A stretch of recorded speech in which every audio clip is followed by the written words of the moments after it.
Kıpçak Köyün Kilisesi düzüler sade insanların yardımından. Hangi işler yapıldı? Anladı Kıpçak Köyün papazı Vitaliy Zelenskiy. У нас в селе мы продолжаем работу по воздвижению храма. Bizim köyümüzde biz ilerlederiz kilisenin düzülmesine. Bize dini bugünkü günde o yeni yüksek düzüntülerde angılarını biz yaptık kilisenin yanında ve kendi fonksiyası. Ona yardım edecek kilisenin yaşamasına. Biz gördük hani bize yetmeye birkaç düzüntü. Onuştan o düzüntülerde angılarını biz kaldırdık. Biz bulduk bir yer bizim zala. Пришлось воздвигнуть рядом, как раз оказалось вот некое такое пространство для нашего будущего актового зала. Vitaliy Zelenskiy nişanlar. Hani insanlar havezle, sevgiyle geliyorlar yardım etme.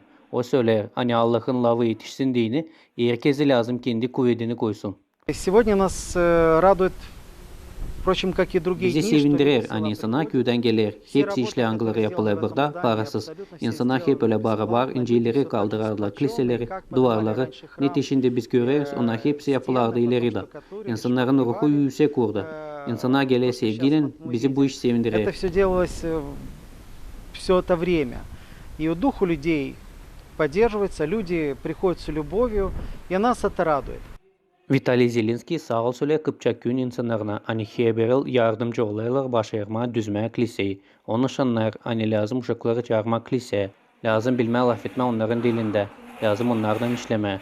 Oleg Dologla, Leonid Tarfunos, GRT Haberler.